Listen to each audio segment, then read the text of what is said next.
Let's now cross to Yolisa and Jamela, reporter who's in Dawn Park. Yolisa, once again, you have some more reaction there in Dawn Park.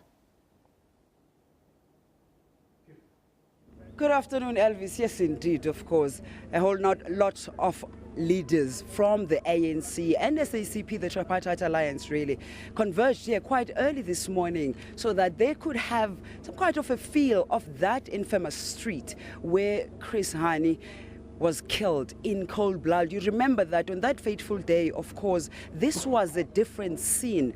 Sadness, disbelief, and some 20 years later, when people are gathering in the houses of the same neighbors who had to rush out of their houses to see what was happening when they heard gunshots and heard some wailing down the streets, which turned out, of course, that it was Noma Kwezi Hani, the daughter of Chris Hani, who had just witnessed the death of her father being killed, or rather having been killed by Janus Walus under the instructions, of course, of WS. Today, they gathered in the same houses, the same neighborhood, to listen for themselves, to hear for themselves what the outcome would be today, and mixed emotions, clapping, happiness, and some sadness, of course, that, you know, it's not necessarily a case of they do not want forgiveness, but they're saying they want the truth. Mzondile Masina is ANC chairperson, Ekurhuleni region, and he's going to give us his immediate reaction as well. You must be excited, aren't you? Well, firstly, we welcome the decision of the minister.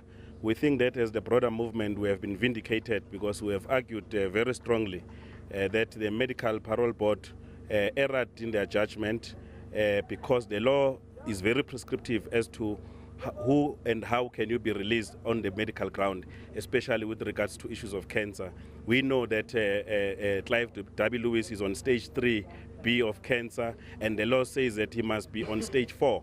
When the cancer starts to spread throughout his body, he can be released. So he's not yet there, and we have argued in court papers joining the family and the SACP, and we think that we have been vindicated today.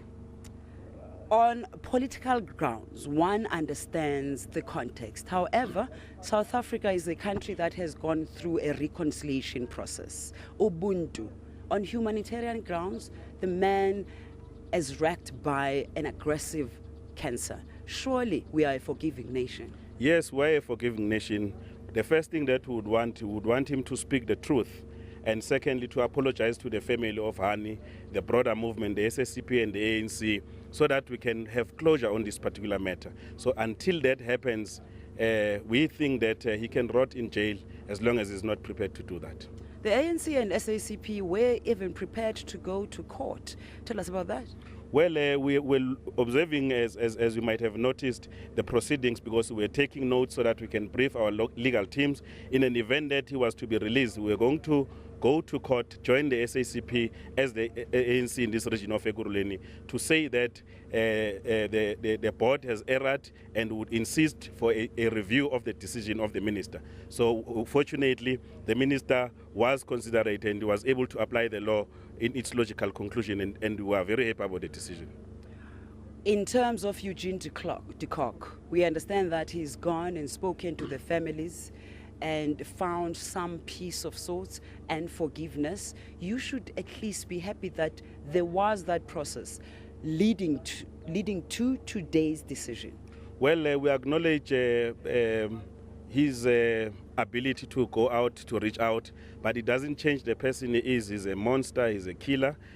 But because we're a law-abiding citizen and the movement in general, we do accept the decision. However, we will look into some of the loopholes because some amongst the things that we would want him to do, as he has already started, is to show us some of the graves of some of our comrades who are late, who we could not be able to put closure. We hope that he will continue because parole does not mean he's been set free within the parole condition to lead us into some of these graves so that we are able to put a closure into some of the families and the cadres who passed on because of his aggressive style of murder. And we can only accept the judgment for now and say that we will also, as with the other matter, look into any other possible legal avenue that we can pursue. But because we accept the law, we would rest the matter for now, and we hope that he will be persuaded by the law to continue showing us where are the graves of the comrades who we could not find during apartheid.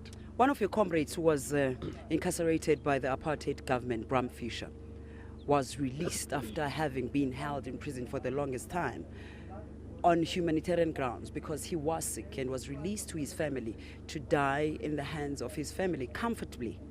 Now, as the government, post-1994, democratic dispensation, again, that espouses reconciliation, surely you can reciprocate? Well, yes, we can, but everything we have to look at the circumstances. If you look into this matter, what we need is a political closure.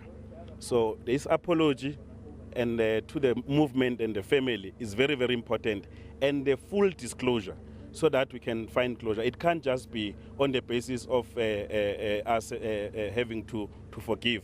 What we know from the medical experts, what they have told us is that he's still going to live for another 5 years or so, given his conditions now. He has an opportunity to come before the people of South Africa, because this man nearly plunged our country into crisis. Me and you would not be standing like this. There was a potential civil war. If the movement of the people was not matured enough, we would have been talking about a different South Africa. So that's why I was saying it can't just be easy like that, and including making, because if you compare him with Bram Fischer never killed people gruesome like W. Lewis and his connivers. So we would want to ensure that we are able to balance the facts and be able to move on to ensure that there is reconciliation in South Africa. That we all mean.